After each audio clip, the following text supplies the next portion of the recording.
dark trauma. I'm Collier Landry, and this is Moving Past Trauma.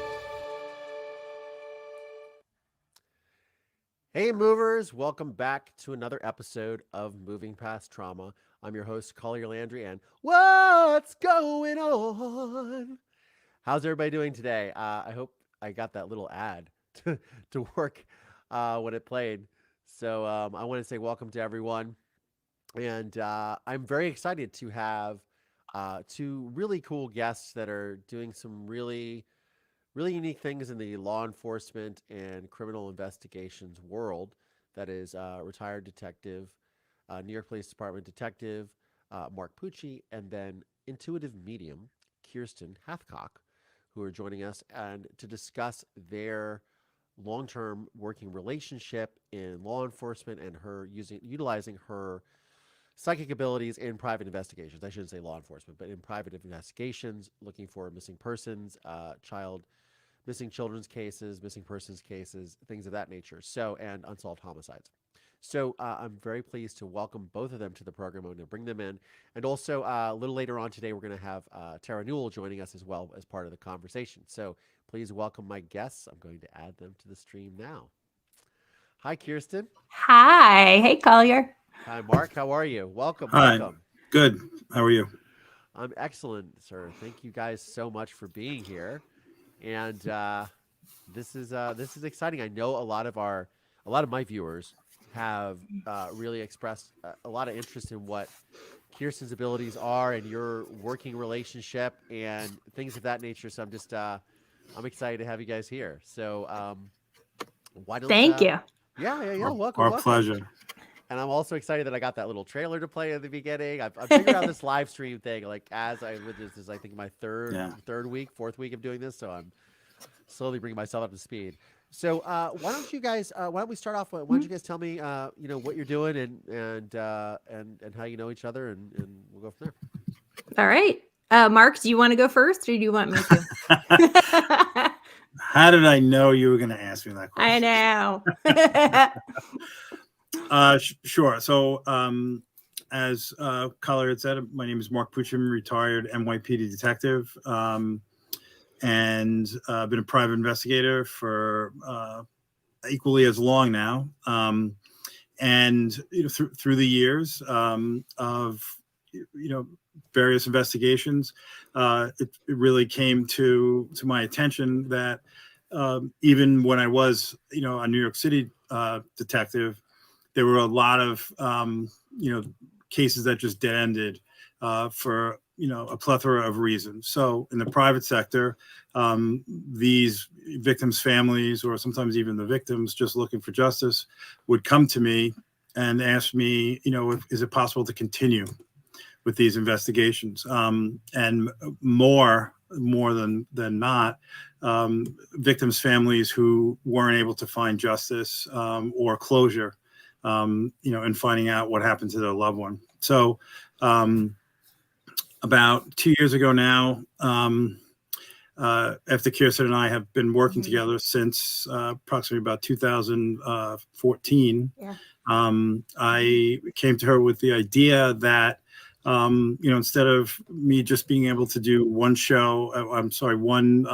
at a time, what if we formed a not-for-profit where the sole mission was to raise donations and then be able to do multiple cases in multiple states at the same time across the country and just help the maximum amount of families and victims that we could.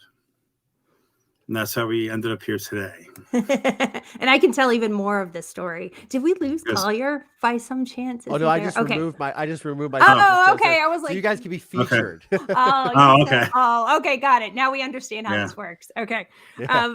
So I'll kind of give you a little bit of my backstory. So I was living life very normally until the age of 36, when I suddenly, kind of out of the blue, started hearing and seeing things that weren't there.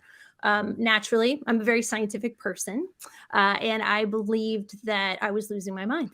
So I thought at first, this is nuts. Like, there's no way that this is actually real.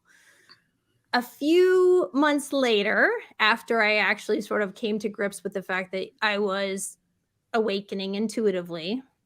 And I started to get some validation from some of the folks I was reaching out to. I realized that this was actually very real. And most of the folks who were coming to me from the other side were children. I couldn't put it all together at first. I couldn't, obviously figure it out because I wasn't brought up in a family that believed in mediumship. Nothing about this was normal for me. But I also realized that there was a thread of commonality, I guess I should say, throughout each one of the stories of the kids. And most of the time, all of the children had been sexually abused, and some of them had been killed by predators. And so I started to look at that. I started to look at patterns, and I thought, okay, well, if this is what I'm here to do, then I'm going to do it to the best of my ability. But why me?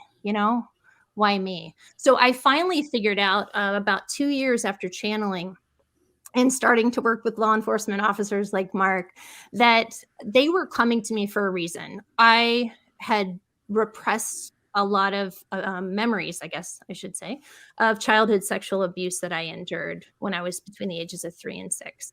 So I finally was able to tie it together. So not only were they coming to me for help, but they were also coming to help me understand. I was in their club.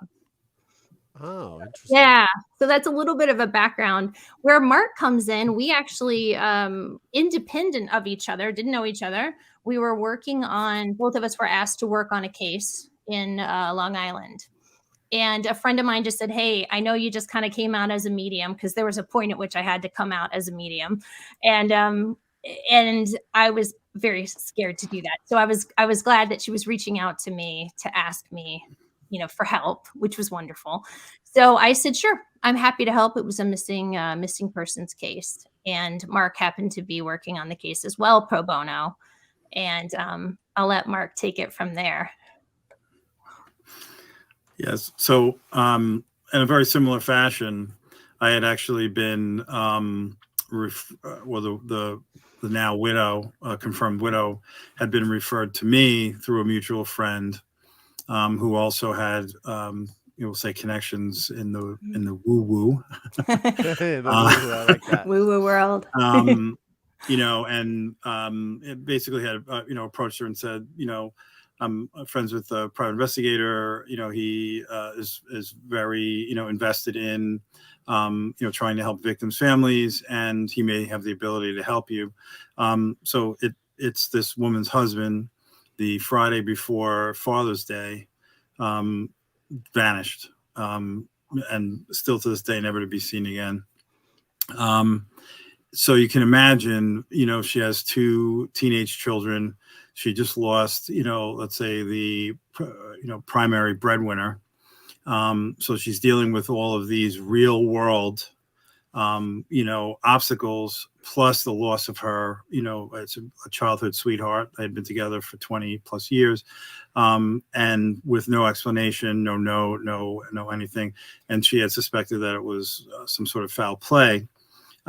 So I was able to come in, understand or have her explain the main points of the case.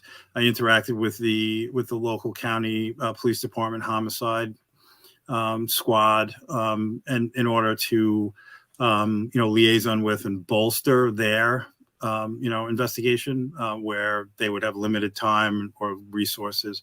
So I was able to do that. So I had been doing that for several months, and then this now widow had said to me, hey, I'm not really sure how you feel about this, or if you'd be open to it, but a mutual friend has a friend who's a medium, and she's in Flagstaff, Arizona.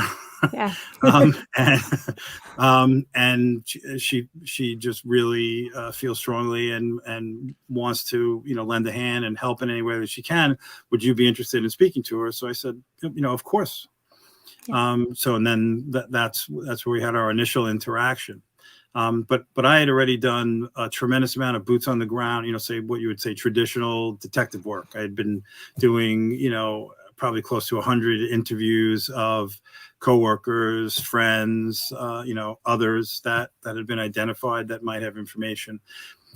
And right from the beginning, when even the first conversations with Kiersten, some of the things that she was putting forward, I was actually stunned. In talking about it right now, I just got goosebumps again. 10 years later, still affects me. But it was uncanny at how like you'd say the phrase like over the target she was with things that were absolutely not public, and say things that were just in my file that I may not have even shared with the like the homicide squad yet, that, say I was in between meetings with them, to update them on any new information I had. And she was literally, like citing things, including me zeroing in on a possible location where we thought it might've been a dump site, for his body. So I'll let Kirsten pick up. Or I'm just watching Collier's face. So that would be where you sort of realize that the woo-woo might lead to some really valuable information. Yeah. Yes. Yeah. Or even, where, and again, so I'll use the phrase, say tactile or boots on the ground, paper, pen, camera, things of that nature that we would all consider to be, like real world. And then Kiersten is just coming in and saying, I don't know, I get this weird feeling. I feel like there's two bridges and then there's a peninsula and all this, and she has no idea of, the topography in the area in New York, or that I'm even, venturing that I'm getting some information that would lead me into a place that has the two bridges, a peninsula. And I think the craziest part of it was, and horses, which at that point I said, okay, well, there's something that's a little outside the column, and then I did further research, and there's boarding for one of the racetracks that's where they vacation and board the horses and when they cycle out of racing, which I wasn't aware of at that moment until she put that in as one of the parameters of this location that she felt strongly about, but and admittedly said, I'm not really sure. It's funny because Kiersten will like we all do, she'll say, I don't know if I'm crazy, but so she'll always, disclaim, and then when she's right over the target, I'll say, I'll confirm that you're not crazy, which is always good. I will say, well, that is always a good thing to hear. Yeah, it's uncanny, and in a very, very consistent fashion. It's uncanny what she says. Look at Collier's face again. I just have to think. Well, first of all, I've seen some really weird stuff in my life, so I am no real skeptic of any of this. Like I'm like, yeah, of course this sounds normal. But how do you explain this to law enforcement officials who are used to like empirical data? Like, great question. Yeah. Great question. So you can include me in that from prior to meeting Kiersten, but like in my, let's say, initiation or incarnation into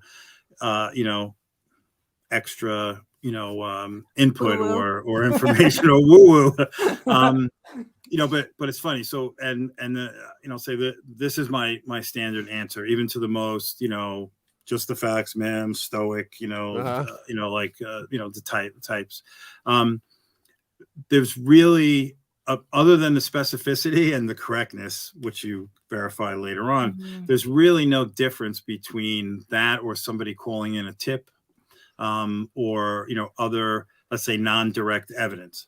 Because as a detective, my job is to observe and collect as much information as I can but also to process, vet, and then include or exclude other information that you would garner from many other sources. So this is just another information source.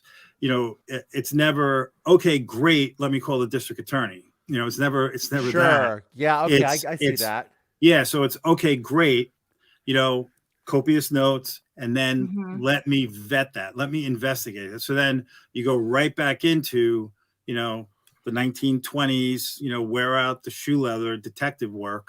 And you vet those, ideas or leads. And again, in the end, you rule in or you rule out. I almost feel like it's interesting you said that because you just treat it as another lead, right? So you just don't go, because I guess that makes total sense to me. Yeah. But I think even when you think about the rise in the end of the internet, right, and social media, I'm sure 20 years ago, or let's say even, 2023? So let's say Twitter came out in 2007-ish, when people started knowing about it. So if I came to you in 2008 and said, there's these tweets that this guy has made, you'd be looking at me sideways. Yeah. So It's a good analogy. It's a good analogy. It is. I think that makes a lot of that makes a lot of sense. Now, whereas I approach you now, you'd be like, let's get on that right now. We've got our social media team. Yeah. This seems like this would just be another same thing. So it's interesting that could be just another tool in the kit to really assist.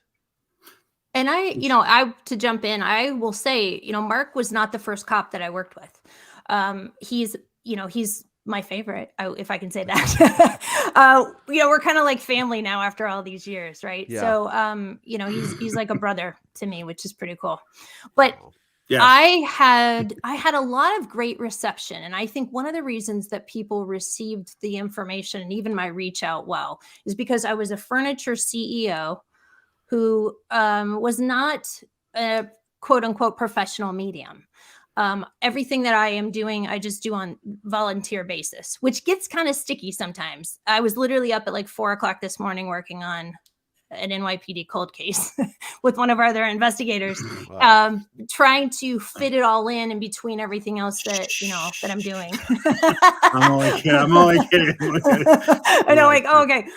But that's sort of the reality, but what was nice about it is that there were a lot of the other detectives and the folks that I reached out to, they said, yeah, I want to hear. I absolutely want to hear. And I will also credit Mark, he doesn't really give me anything. And I prefer that. I absolutely prefer that, because when I feel like I'm tapped in and I get all of my signals that I'm connecting, I want that to be pure. I want to know that those visions, what I'm hearing, what I'm seeing is real. And that's really a great thing. And when we actually met, Mark and I met in 2014 after we talked on the phone, he said, okay, why don't you just go get everything that you can get psychically from Flagstaff. And when you come to New York City, let's meet. So we literally sat down in a diner, and he had his notes, and we did the, hi, I'm Kiersten. Hi, I'm Mark. We sat down and opened up our notes, and they matched.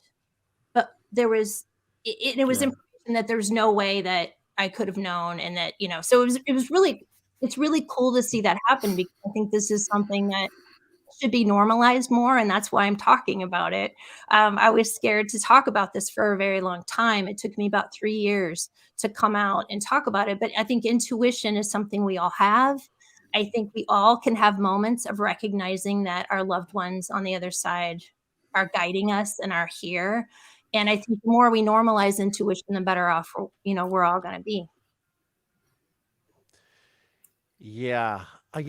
So I remember, this is my own experience. And I remember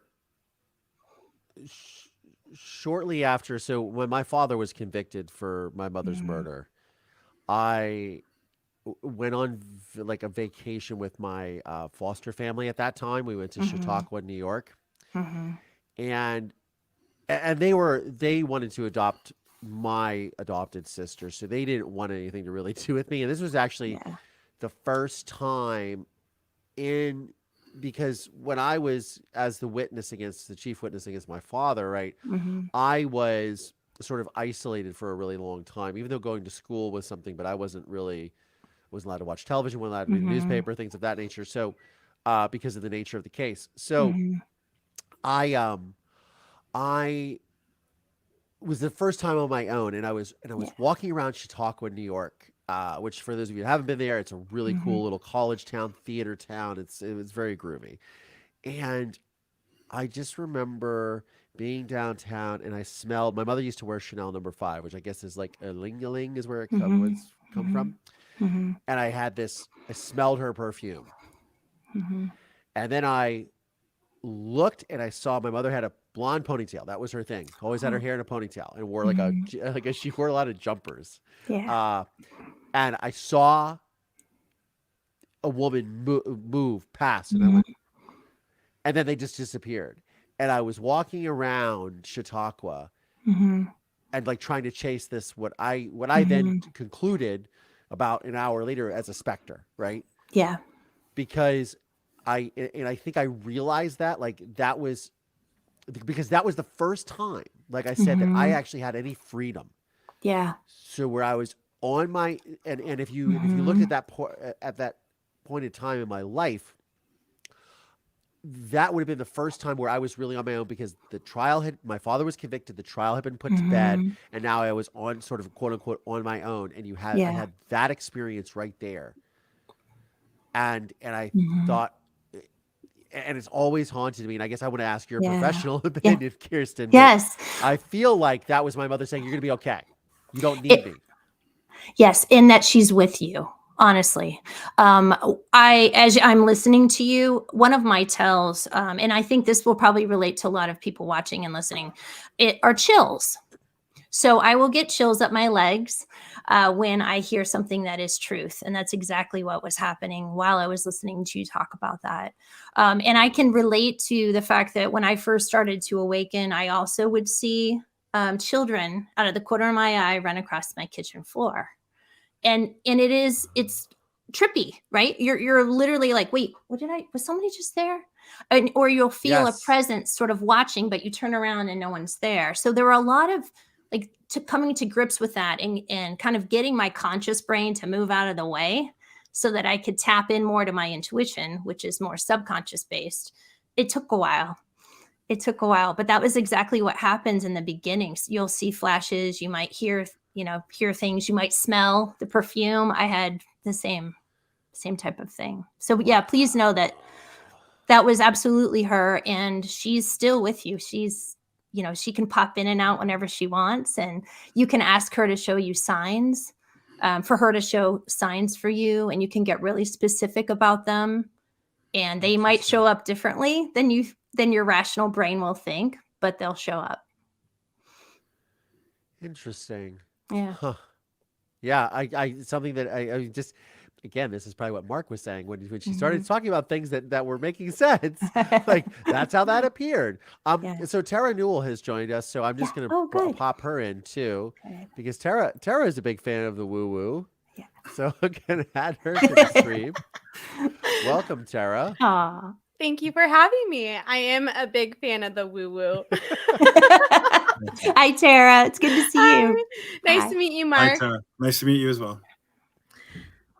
So and then Brenda says me too. So everybody's Oh, good. I think that there's a lot of people who are fans of the woo woo. Perfect. I love that. So yes. So I'm sorry. So Tara, why don't you tell the audience really quickly how we know each other and how you know Kiersten and how this all came together really fast. Well, Collier and I met on his podcast, Moving Past Trauma, which was Moving Past Murder back then.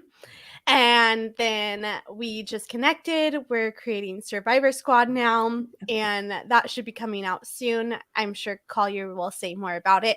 And then Kiersten and I connected because of my mom. And how would people know you and your mom? So people would know my mom and I because of the show Dirty John, or maybe the podcast, or maybe you might know me as a zombie slayer. There's the woo woo. There's the woo woo coming out. So Aw. Tara has been sort of the glue that has united all of us to here for this wonderful live episode of Moving Past Trauma. So, so Kiersten, hmm why, so what was the most, so actually this is for both you and Mark. Okay. Okay. What was like the first investigation that you guys did together? So that investigation was the first one that we both volunteered on, where we didn't know each other. We met up, for the first time in New York City, where we opened up our notebooks and they were basically the same information. We continued to work on that case, and Mark can give a lot more detail on the day of the day that he actually went to investigate the location that I had given him information on, and then of course his boots on the ground had confirmed that. So I'll let him sort of take it from here because he was the one in the hot seat. But I didn't know he was going where he was going that day. Let me just tell you this. And I had this feeling in the morning. I was getting this message like, you've got to call him, call him, call him. He's in danger. He's in danger. So I called him. And again, we didn't know each other all that well. And I was still, still trying to be very cautious, I guess. I didn't want to scare him. But I also was like, maybe I've had too much coffee today. Maybe I'm on too much caffeine, But so I called him and I said, Mark, I'm concerned. I'm really concerned. I'm getting this message that you're in danger and you really need to pay attention today. And so I'll let Mark tell how all that worked out. Okay. Yeah. So to second what you had said, even after we met, our interaction was more, just cursory updates, or if Kirsten felt that she had information, she would come to me. And as she alluded to, I'm very deliberately covetous with my actual investigation, because I just felt like that just provided more validity when and if Kirsten would come with additional information. So with that being said, I had planned, and because I was doing the case pro bono and others that I've done pro bono, I work my schedule around where I'm doing paying clients work, and then I know that I'm going to be in a certain area, and I'll say, okay, well, I need to do these tasks for this case, which I'm a missing person or an unsolved homicide or a cold case.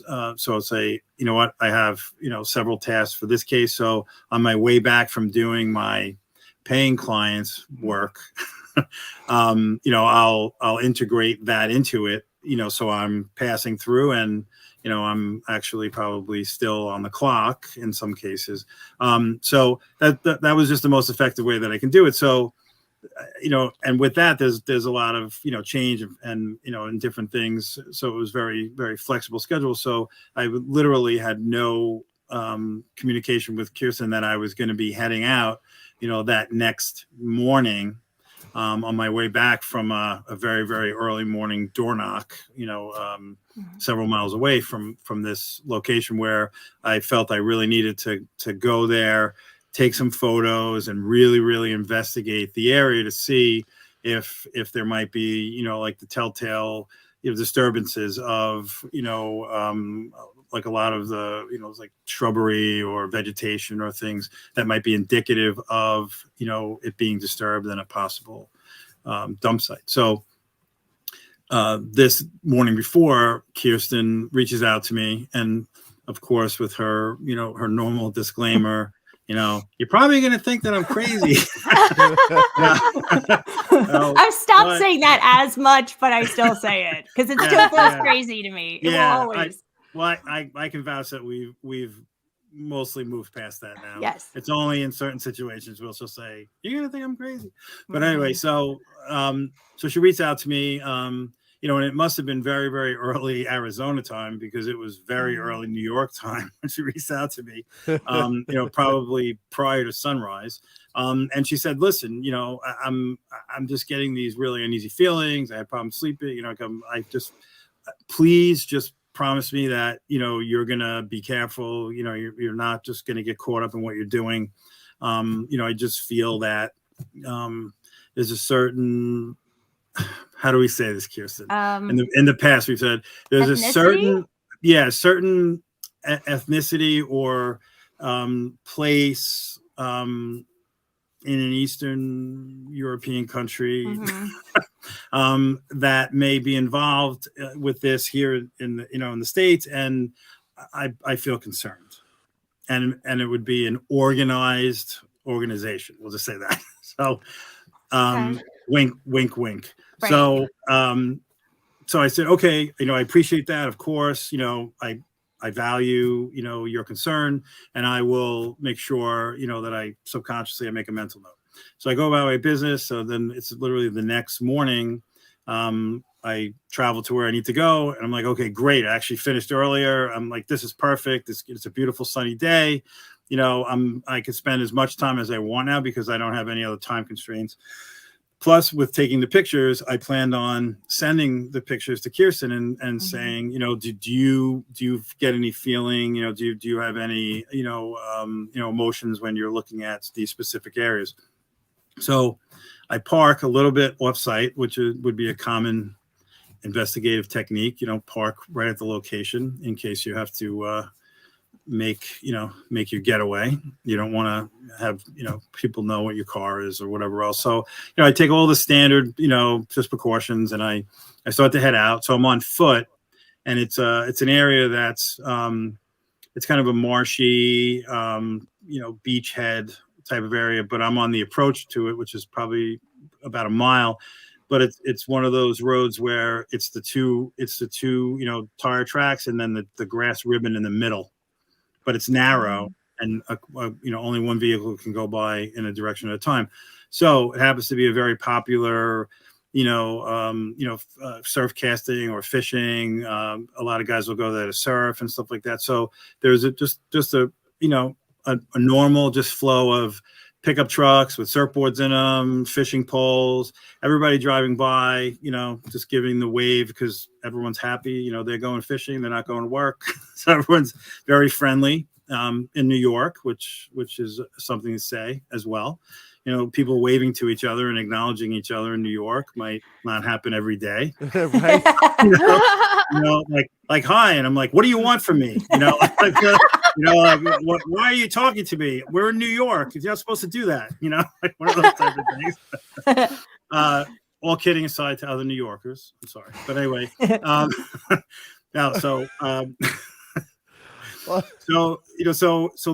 That's everybody that's passing by me. And I would say dozens of individual, people going in, or people that had been there maybe for the sunrise and now we're leaving.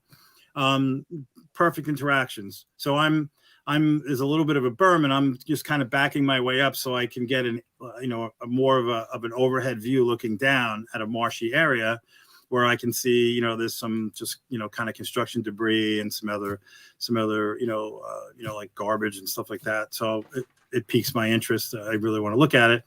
So as I'm backing up, so now I'm a little further away from this one lane, road. And I sense that there's a car is not passing me. He's just lingering in that spot. So I just kind of turn my head, just casually, just to kind of, just give a quick peek at who this might be.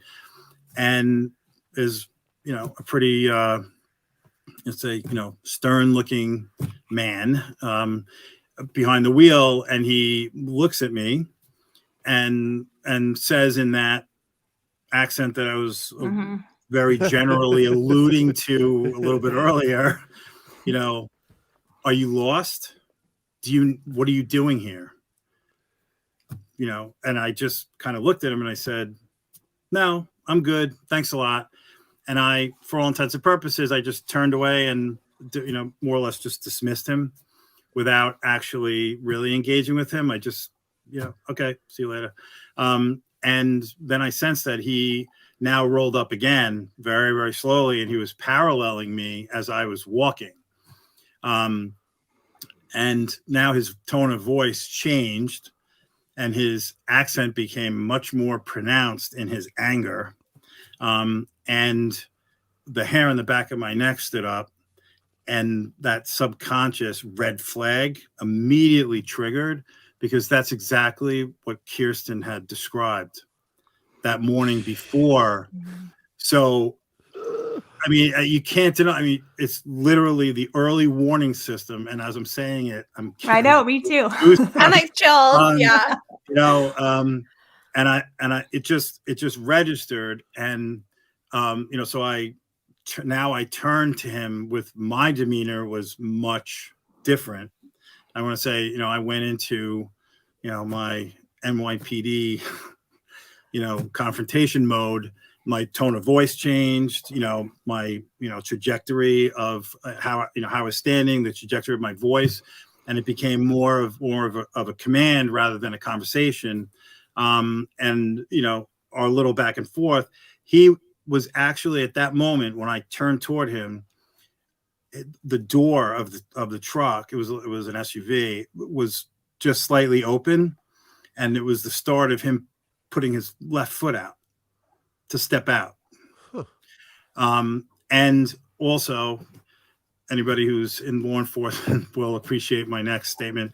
I noticed that I'll just say his right shoulder was dipping down, and he was leaning forward, so he was close to the steering wheel, as if he was, you know, reaching for something that was in the front of the seat or on the floor or in the pocket of the door. So I always just, you know, out of habit, in situations when I'm working, I always legally carry, you know, a concealed firearm for my safety, because I'm dealing with people that, you know, are not very fond of possibly, you know, losing their freedom. Yeah. Or I may run into someone who previously lost their freedom and recognizes me. So which is always an added thrill to a day. So, you know, I just made the motion and, you know, unconcealed it. I believe it was the spring. So I maybe had a golf shirt on, and I just had it, you know, out untucked. So I moved it so that it was in plain sight, and I didn't, you know, remove it from the holster, but I put my hand on it, and I saw him look right at it. So he was acknowledging, I see it. And then you could see he reconsidered, because I mean, I've used the phrase, I had the drop on him. You know, I was already positioned, and he was still in the process of moving or attempting to move out of his truck. So he stopped what he was doing. His left hand, which was like opening the door, came out on the outside of the door, and he pulled the door shut toward him. Huh. And then, without breaking eye contact with me, he started to slowly continue to drive away, even to the point where he was looking back at me without breaking eye contact with me. So, as I mentioned before, this road is very narrow, and it's probably close to it. Where we were is probably a half a mile. Before, there was a spot where it was a little wider, and you could, you know, affect, you know, like some sort of a U-turn to come back. So I waited a little while. Again, we're still looking at each other. Mm-hmm. And now he's, you know, almost looking backwards, and then going to the side view mirror on the door and still looking at me. And then he made just a little bit of a, you know, around a soft turn where we lost sight of each other. And then I made my way very deliberately back to my car. And then I moved even a little further off site and waited for him to come out. And then I followed him, because at this point I need to ID who he is and find out who he is. So I went into counter surveillance of him, and I followed him. He went about a mile to, you know, like a local bar. And I got his license plate and then went on my way. But probably within less than 5 minutes of leaving, you know, after I recorded his license plate and decided it was, you know, there was nothing more I could do, I immediately called Kiersten and just went, you know, you're never going to believe what just happened. And I mean, I could just say this, you know, with the utmost sincerity. Her giving me that warning caused me to have such an early warning of what this, you know, potential danger was, that I truly believe he wasn't going to get out to talk to me. That was a confrontation. And I averted that, and probably we were going to be 5 feet, 4 or 5 feet away from each other. That's how close we were to each other. It would have either been some sort of a gunfight or other type of confrontation, but I averted that. And there's a good chance that Kiersten probably saved my life, because if he got the drop on me with the aggressive posture that he took, without provocation and in that short period of time, he was there for one reason. And what I think what I neglected to say before was part of what Kiersten said was, be careful, because I think you're going to be right over, the target, and they're watching this location, because the person that we're looking for is not the only person that's there. So this could be almost like a dumping, or even if it's a temporary dumping spot, pending, movement to a permanent area for any of the remains. So we by the way, we have reached our first hater, who Cobby has said, quote, you guys are delusional. Mediums don't exist. You are all frauds. Keep stroking your ego. It's common. It is what it is, honestly. And that's okay. I was not a believer in any of this until I was 36, I think that, I hear that quite often, and that's okay. What I do is I focus on the work that Mark and I are doing. I focus on the messages that I can share.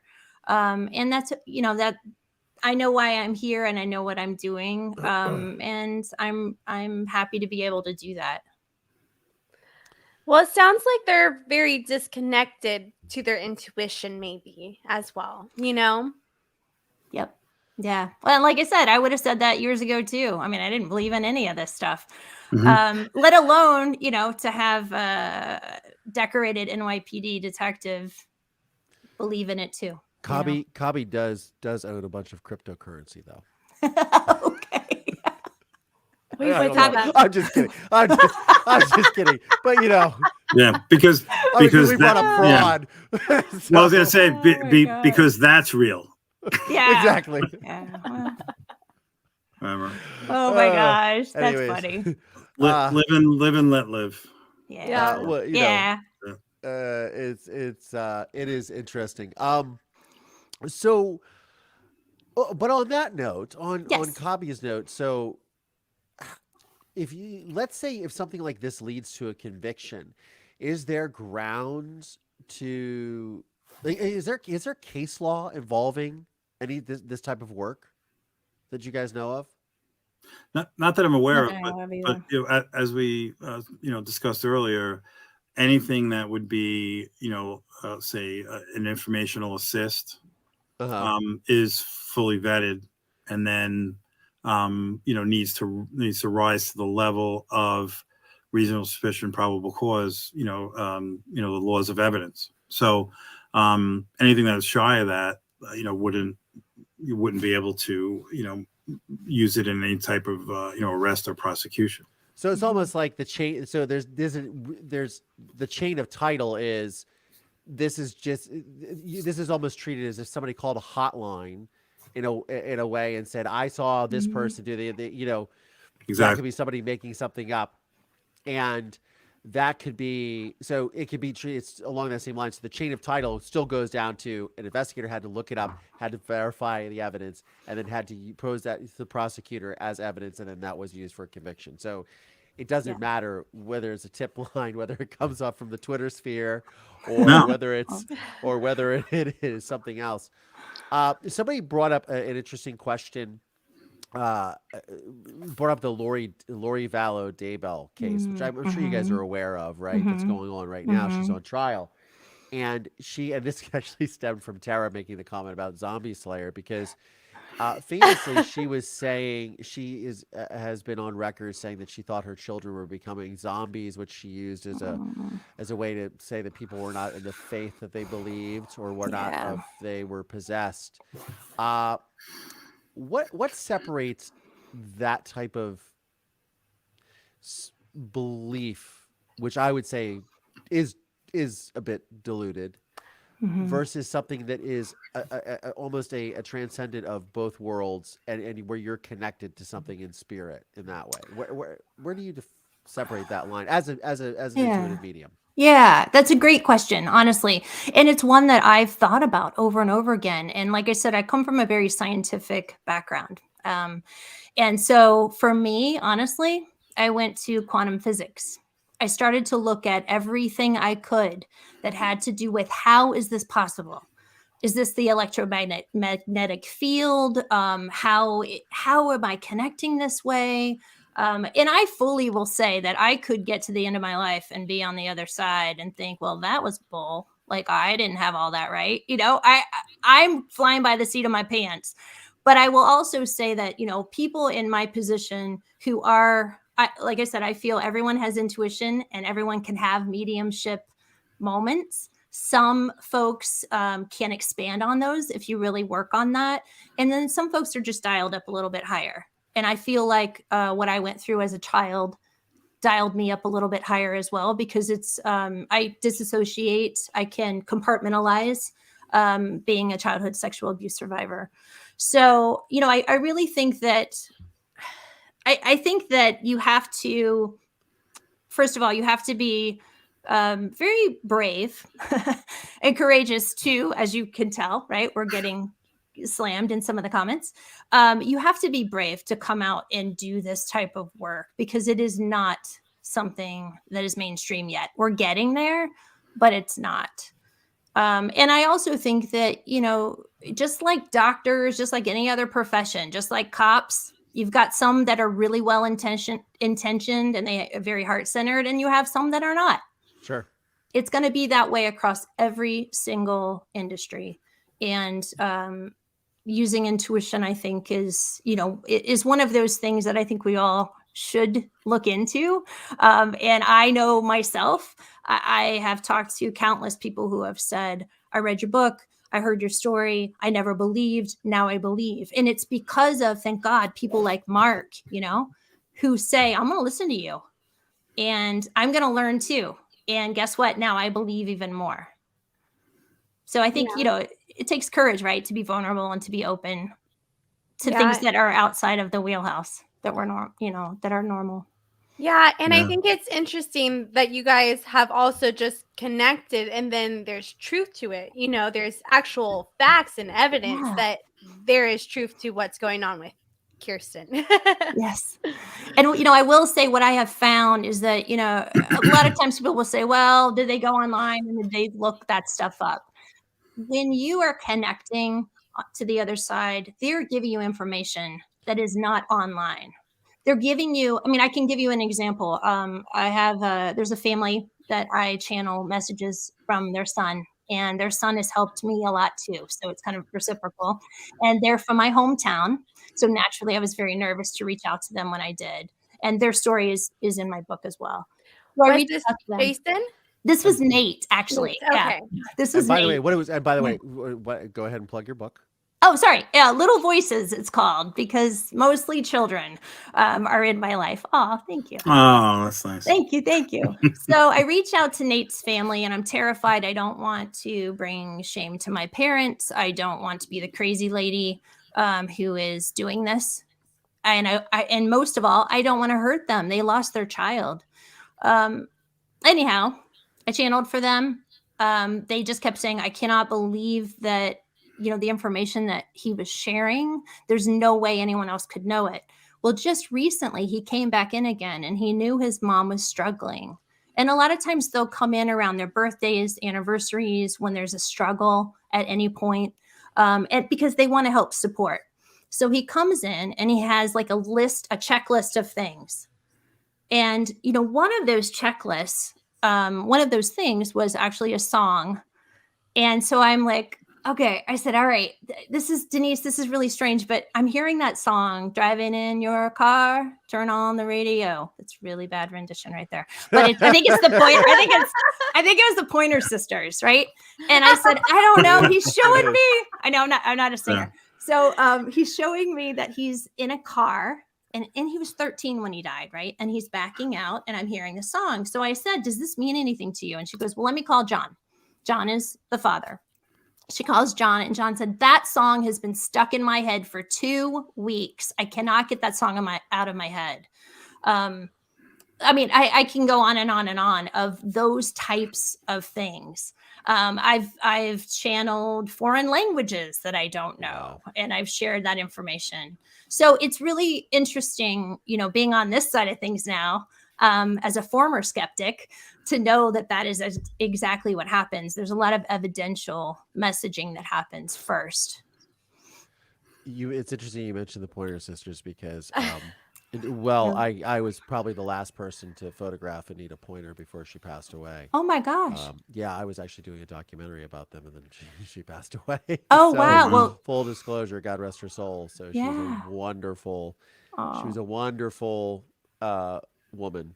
And she was really, my goodness, the stories that she was telling were just fascinating.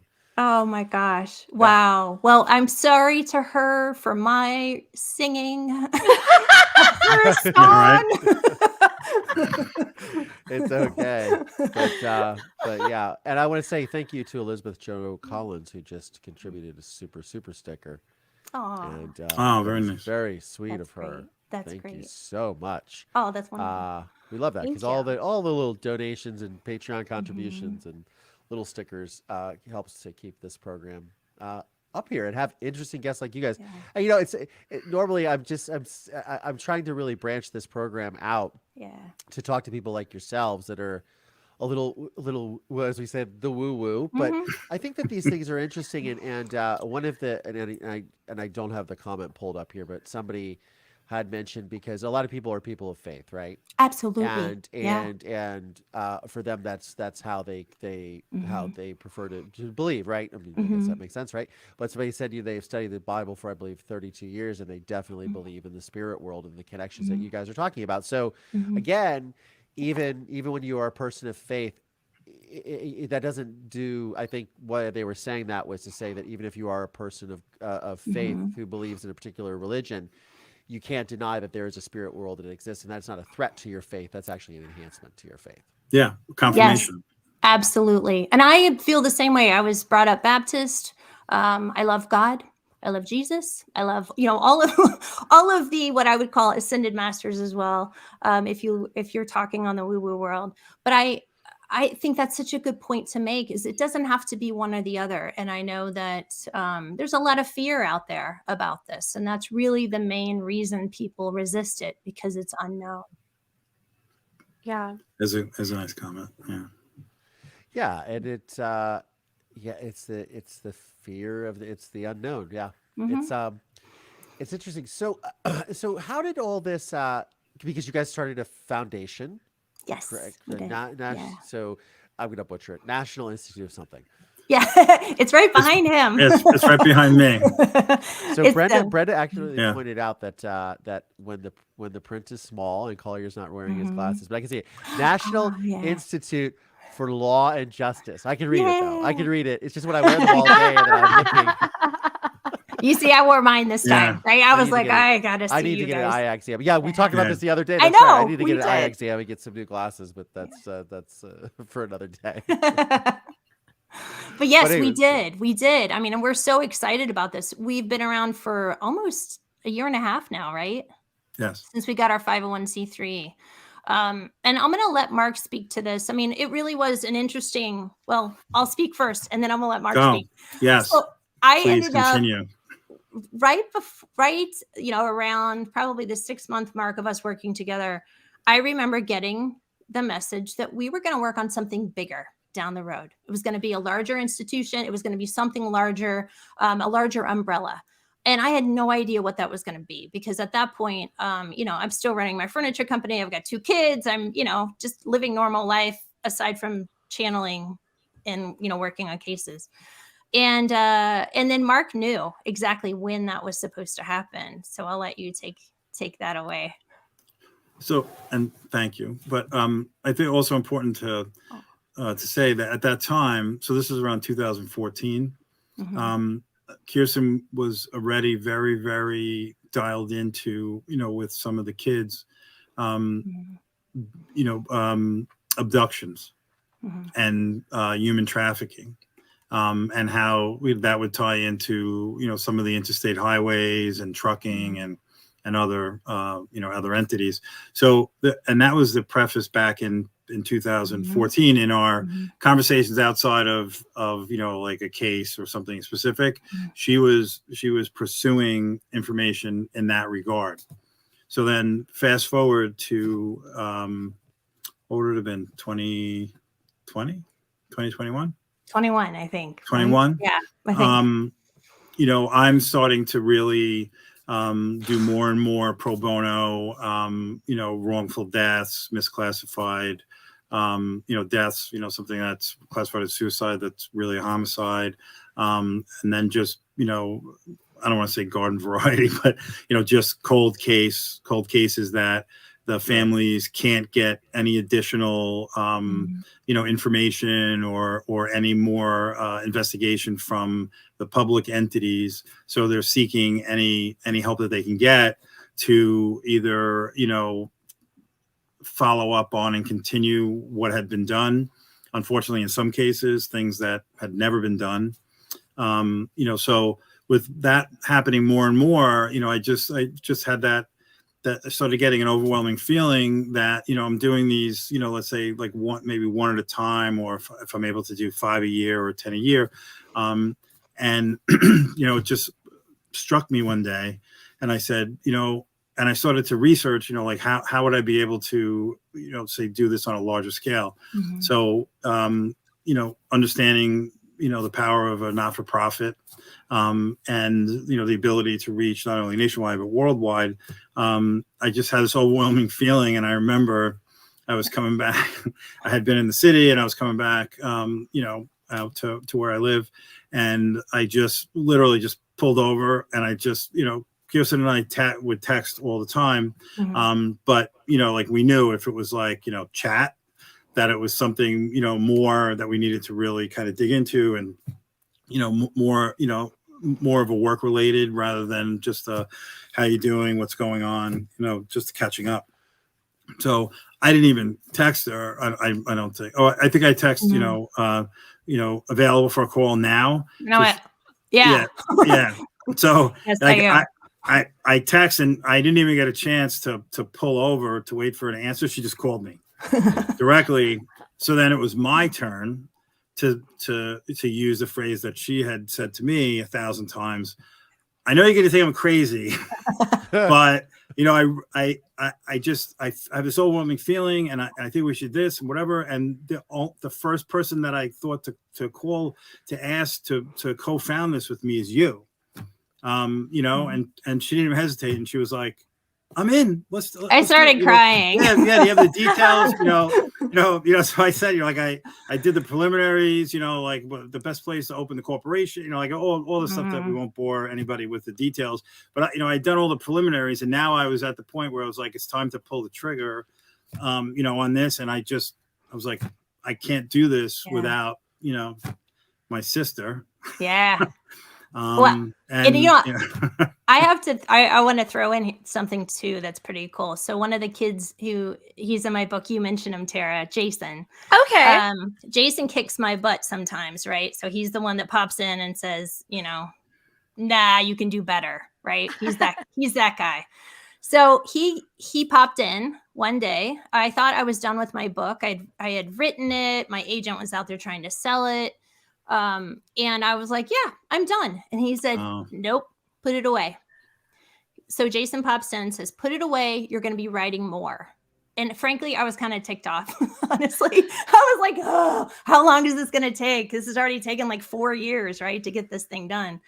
And then literally within, I don't know, a couple months, Mark calls and says, hey, let's do this. And I had, intuitively known we were going to be working together down the road. It just, all of that came together, and it came together a week after I got the book deal.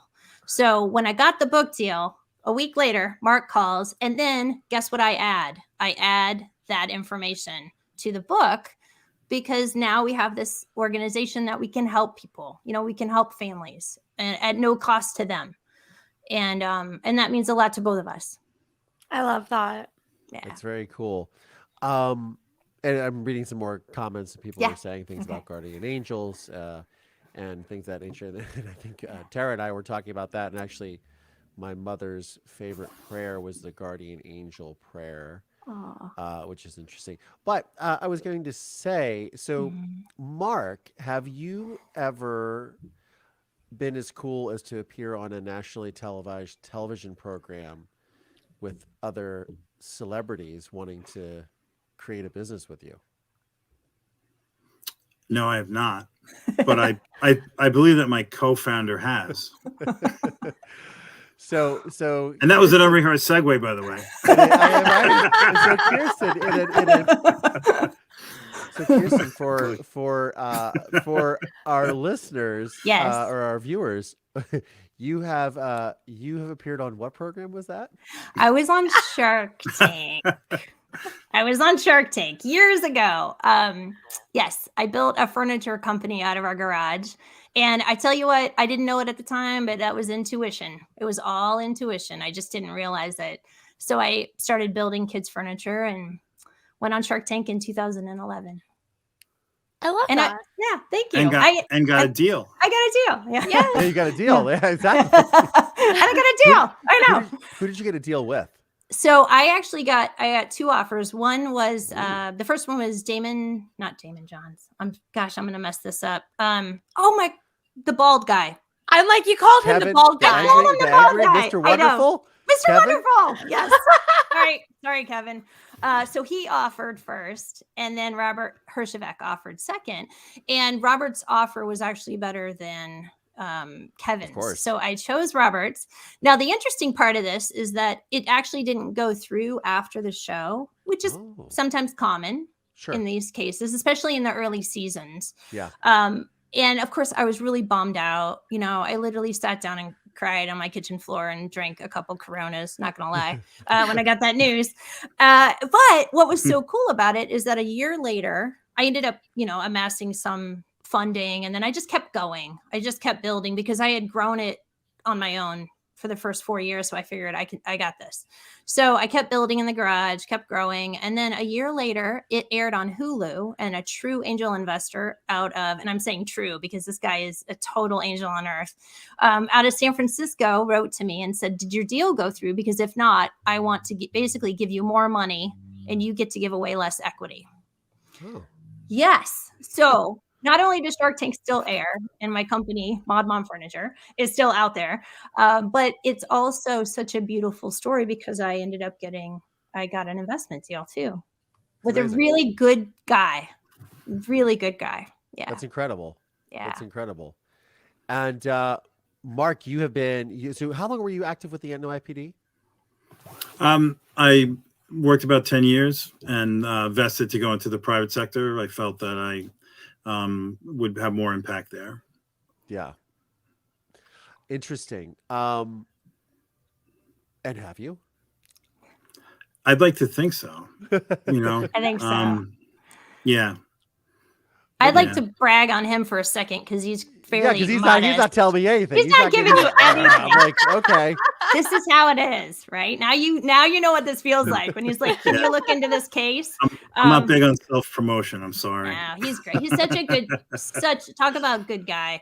And I will brag on him. I mean, he has just recently brought on two incredible, renowned investigators in forensics and also homicide and serial killer investigators. And, they jumped on board because of him. They were like, yeah, I'm in. We're in. We're absolutely in. He has that effect because he's honest and true, and it's authentic. And this is, a passion of his and will always be. Thank you for that. You're welcome. There you go. So, this is the time for this shameless self-promotion. So where can we find both of you at? Well, you can find both of us at National Institute for Law and Justice, but it's a shorter URL. It's nilj.org. And then I'm at KierstenHathcock.com. Is that right, Mark? Mark's just going to be silent. Yes. Well, I thought Kiersten did a phenomenal job. Thanks. Thank you. You know, how can I improve on that success already? So. That's funny. She's got you both. Yeah, right. And then Tara, how can our audience find you? You can find me on Instagram. I'm most active on there. I'm Tara Newell on there, TerraNewell. I'm also on YouTube, Tara Newell. And then I think I'm Tara Newell Survivor on here though. And then on Twitter, I'm Tara_Newell. And then on TikTok, I'm Tara Newell. Yes. So we find you on TikTok, YouTube, all that stuff. Are you guys All on the of them. socials as well? Yeah, except Twitter. I there's always one I lag behind on, and for me it was Twitter. But yeah, it's Kiersten Hathcock mostly, and then NILJ has an Instagram and Facebook as well. Yes. Excellent, So excellent. I do have one thing to say. If the floor is still available, it is. With NILJ.org, anybody or any listeners that may be interested or have a personal case or victims or a victim's family, you can go on NILJ.org and click on submit a case request, and just follow tab through and follow all the prompts, and we'll receive that, and we'll give it a very, very professional review, to see, most importantly, if we feel that we can help you or create a different outcome, or even move the case farther down the road, or ultimately our goal would be to give you closure and possibly determine any of the perpetrators or anybody else and bring them to justice. Excellent. One last question from one of our subscribers, Tawna. Mark, any plans to write a book? It's I always feel like there's so many other people that would be more worthy and have more stories, including my national director of investigations is a gentleman named he's a retired NYPD detective. 25 years on the job and spent the last 10 in the cold case homicide squad. So I have a feeling that at a minimum, we'll be doing something like that together. But I would always be interested in, telling my, sordid tales from both, and working undercover in the NYPD for the majority of my career. And then, over 20 years in the private sector now. Some hair-raising experiences and some very, satisfying closure that we've been able to bring, to many, many families. Mark, I have chills on that, by the way, so get on it. Oh, thanks. That's your sign. Yeah. That's about as far as I go into self-promotion. I reached my complete limit right there. Last thing, somebody just asked if the case can be old that you were mentioning before. Yes. Yep. Yeah, absolutely. I mean, William Simon, who I mentioned, actually solved over 10 cases that were more than 20 years old, and the oldest case was committed in 1980. So we're absolutely able to go back, and a lot of technology that exists today, if something hasn't been revisited, the technology has grown leaps and bounds, and there's always possibilities and advancements in DNA, and other forensics that when you revisit something, it's amazing how the information could be right there, where 10 years ago it wasn't even attainable. Somebody asked, one of our channel members asked, Kathleen Welsh says, has Mark looked into Gilgo Beach? Very funny. I just finished reading a book called Jimmy the King, which is specifically about the former police commissioner in Suffolk County, Long Island, and all the sordid things that happened beginning back in 1979, in Suffolk County, Long Island. The Gilgo Beach, murders are definitely were formally entrenched even in discussions in this book, which dealt more with, the police department and the judicial system, the district attorney's office and stuff in that county. There's a lot of,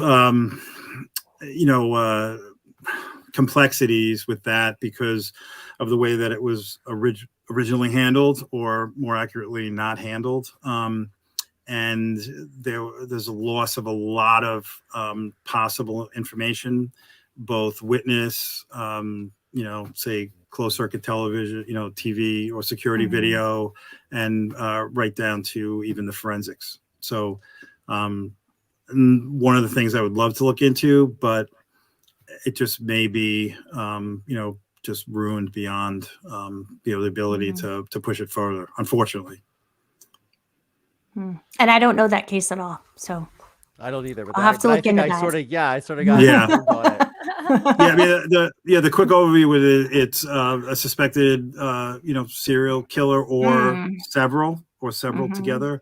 Okay. One, a woman who was a prostitute who was, answering, either Craigslist or back pages or something, I believe came from New Jersey out to Gilgo Beach, which is it's in the Ocean Beach kind of vacation area, and she went missing. So her mom really created a lot of noise in trying to push and urge the news and the police department to look for her.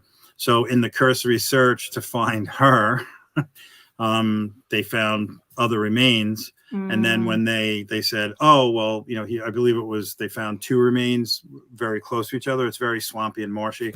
Then they actually came in and did, a comprehensive grid search with dogs and everything. And then they found multiple, probably more than a dozen other skeletal remains. So they actually stumbled across a dump site, and all the women, most of the women were in burlap bags, and then buried shallowly in the swampy area. And then they ultimately ended up finding the girl they were originally looking for sometime later. Wow. And she was within a mile of where she was last seen. But there's a lot of just a lot of convoluted theories and crossover and everything. It wasn't really a neat, clean, tight investigation. Okay. So makes it that much more complicated. Excellent. Well, I want to say thank you all so much. There is one more question for Kiersten. Okay. Somebody said, if you feel that there's a presence around you, how do you welcome? If you strongly feel there is something or someone around you, how do you speak with them? Okay. So what I do is I've had to set up a lot of boundaries because I think that's a good thing to do with those in the afterlife and also those here on Earth, right? For sure. Right. So what I do is I ask that we all have guides and angels around us, however you want to phrase that. And I ask that those guides and angels let through whoever is for my highest good, like whoever is good for me. And if that person, whoever's coming in, if I feel them strongly, is good for me and is meant to talk with me, then I basically just, for me, I just recognize that they're there. And then everything kind of starts to move. Like I start to see visions. I'll start to hear. I'll start to smell. It's all the clairs, as they call it in the woo-woo world. You can also just ask, like if you feel someone's around you, you can ask for them to please show you signs. You could say, please show me pennies. Please, anything like a nickel or a penny is a conduit. Like you would, like electricity, right? So the electromagnetic field, right? It's easy to manipulate. It's easy to move energy through. And that's really what spirit is. Their energy. Like we're all energy. And that's That's kind of how I think of it as well. So I hope that answered the question. It's just more of being open to it, I have found, and just asking that, your guides and angels are around you and making sure that they have your back, and whoever comes through is meant to come through for you. That's sage advice. Thank you Yeah. so much. I want to say thank you to all of you for joining today. My guests have been Kiersten Hathcock, and the retired detective Mark Pucci, and the wonderful Tara Newell. Thank you guys so much for joining the program.